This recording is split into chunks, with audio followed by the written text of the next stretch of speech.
As climate change is becoming a cross-cutting issue, we feel obligated to address this matter.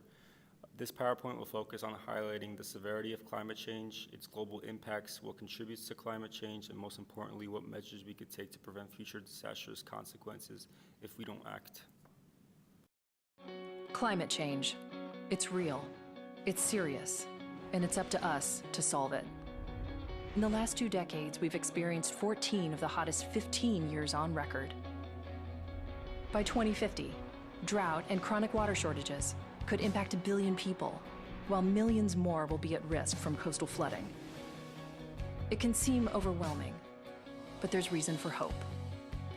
If we embrace solar and wind power to their full potential, we can cut the world's yearly carbon emissions by 1/3. Already, Germany generates 27% of its electricity from renewables, with a goal of 80% by 2050. Denmark has shown it can produce more wind energy than it can use, and England is building the world's biggest offshore wind farm. Communities large and small are taking steps. A new public building in Mexico City has an exterior that breaks down air pollutants, erasing the effects of 1,000 cars each day.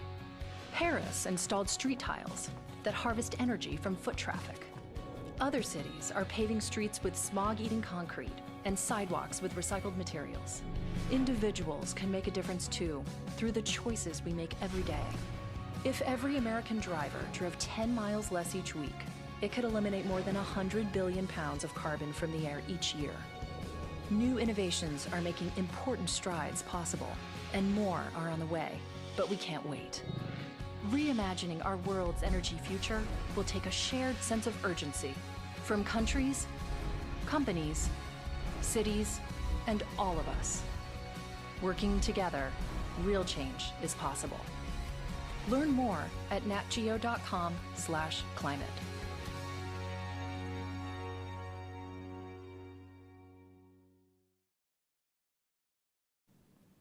Before we get into details of global warming, let's first take a look at the history of Earth's atmosphere. Since the beginning of time, Earth has seen constant changes to its atmosphere. These changes are due to very small variations of the Earth's orbit, and so as a result, Earth became closer to the sun, and therefore Earth received more of the sun's solar energy. There are numerous pieces of evidence that we will show later on that proves climate change has been accelerated drastically due to human activity and not simply by the Earth's varying proximities to the sun or other natural causes. Since the boom of the industrial area and growth of human population, there has been a rise in greenhouse gas emissions. And so as the population grew, more resources were needed to keep up with the growth, as well as emissions coming from the factories themselves. Scientific data shows that the average temperature of the Earth's surface has risen approximately 0.8 degrees Celsius in the last 100 years. It may not seem like a lot to us, but it really is. Also, 75% of this warming only occurred in the last decade. This drastic increase in such a short time highlights that humans are contributing to these warming temperatures. And so when considering temperature trends since the beginning of time, what else could have contributed to this drastic increase? So what is climate change? Many people confuse climate with weather and take that the Earth is warming for granted. Weather should be interpreted as day-to-day conditions that vary dramatically. For example, just because a specific area had a blizzard, it doesn't mean that a blizzard that occurred in the winter is also likely in the spring or even the summer. Just because someone experienced a cooler afternoon on a summer day, he or she should not disregard the issue of climate change.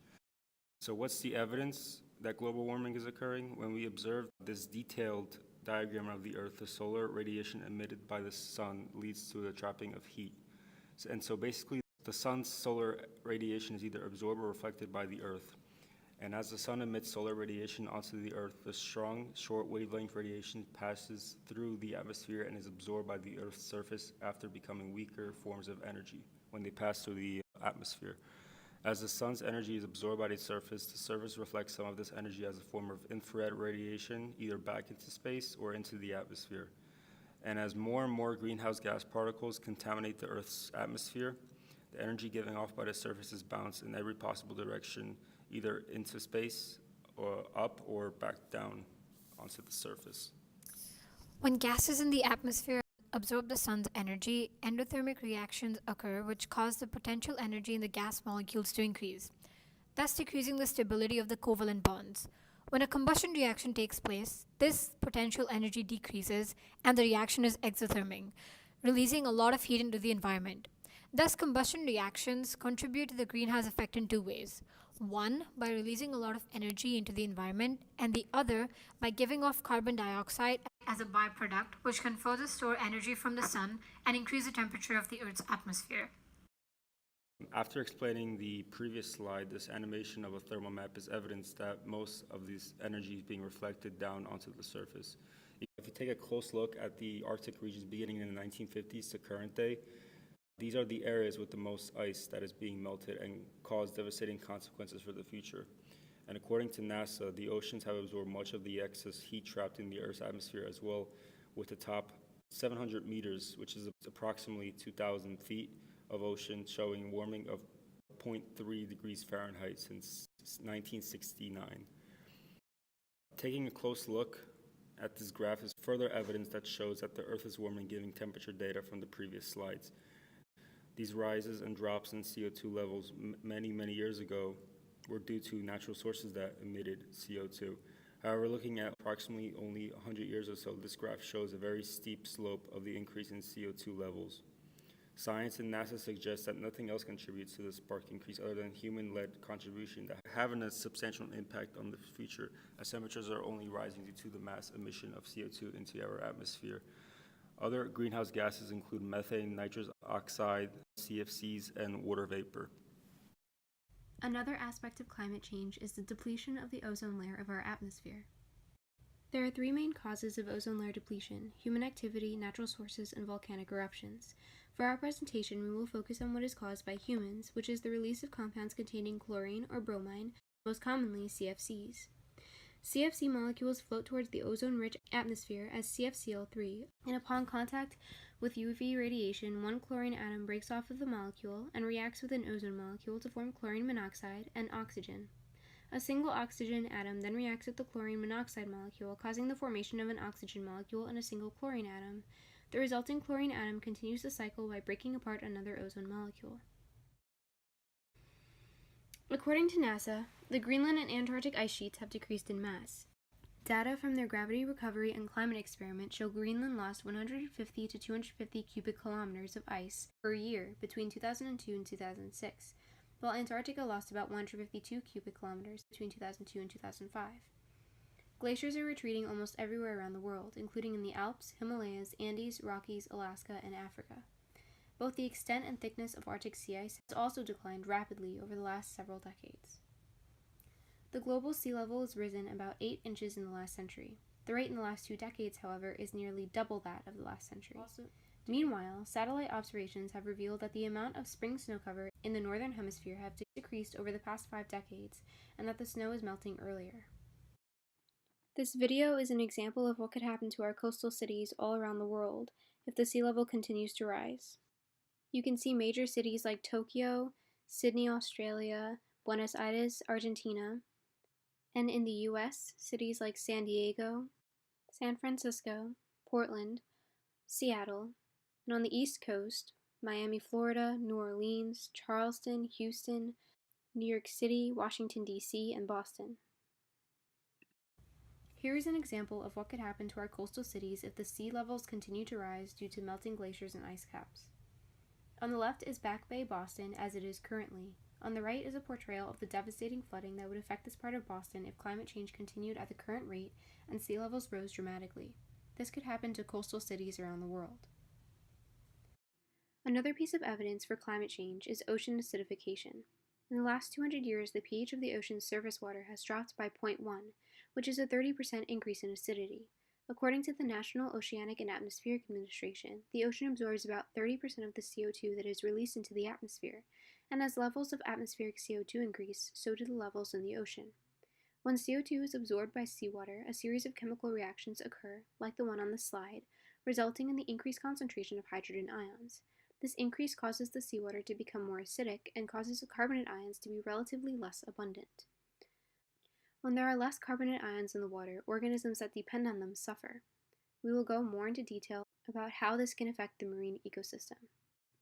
The amount of carbon dioxide absorbed by the upper layer of the oceans is increasing by about 2 billion tons per year.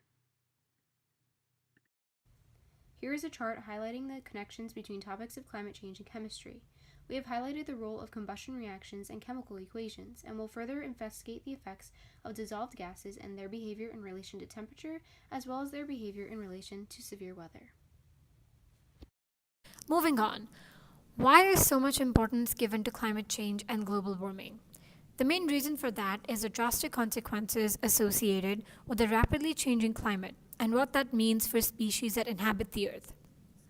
So the most significant effects include those on severe weather conditions, most recently seen in Hurricane Harvey, Irma, and Maria, public health, including mental health and well-being, access to clean water, various ecosystems, food security, and droughts and wildfires like in California.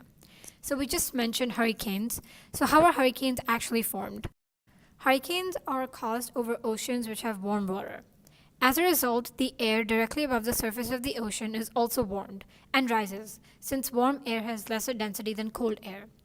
Because of this pressure difference created, cold air from the surroundings will rush in to take its place. This cycle will continue, and swirls of water will begin to form. If it continues for a long time, it will result in the formation of a tropical storm, which has the potential of becoming a hurricane if not controlled. Studies suggest an increase of 2 to 3% in hurricane strength per 1 degree Celsius increase in sea surface temperature under favorable conditions. Hurricanes destroy infrastructure, and like in Puerto Rico, the destruction can make it difficult to access clean water in the aftermath. Food security too is becoming an issue, since in areas of long-term drought, agriculture suffers and food shortages occur. In places that are already prone to droughts, climate change just exacerbates the issue. Of the other effects of climate change, mental health is also one of them.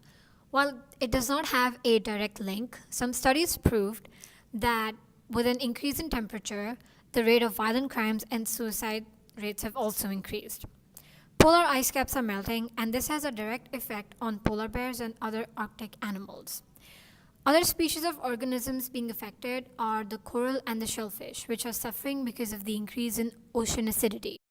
These organisms are essential to the marine system, and without them, many larger marine animals won't have a food source, and the entire ecosystem will collapse. So there are a few strategies that are being implemented to mitigate climate change. So one of them is the Paris Climate Agreement.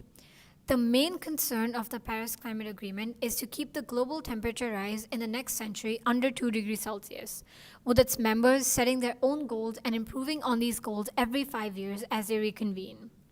Joining the Paris Climate Agreement was a global historic event as countries around the world agreed to take action together against climate change. 170 out of 197 parties have ratified this agreement. The second strategy is shifting to renewable energy. Many countries are switching to more renewable resources of energy, such as wind energy, solar energy, hydroelectric energy, and geothermal energy. It is better to use these forms of energies as compared to carbon-rich compounds, since they reduce the amount of carbon dioxide emitted into the atmosphere. To conclude, climate change is a cross-cutting issue with severe implications if left unnoticed. Understanding the chemical nature of climate change, its significance, and the methods in which we can mitigate it will allow us to take steps together in making a difference. If we do not take measures now, there will not be enough energy resources left for our future generations. The most useful solution to this issue is to individually reduce our carbon footprint by conserving resources and coming up with alternative, non-exhaustive sources of energy. In the words of former President Barack Obama, and to accomplish those things, to make collective decisions on behalf of a common good, we have to use our heads. We have to agree that facts and evidence matter. And we got to hold our leaders and ourselves accountable to know what the heck they're talking about.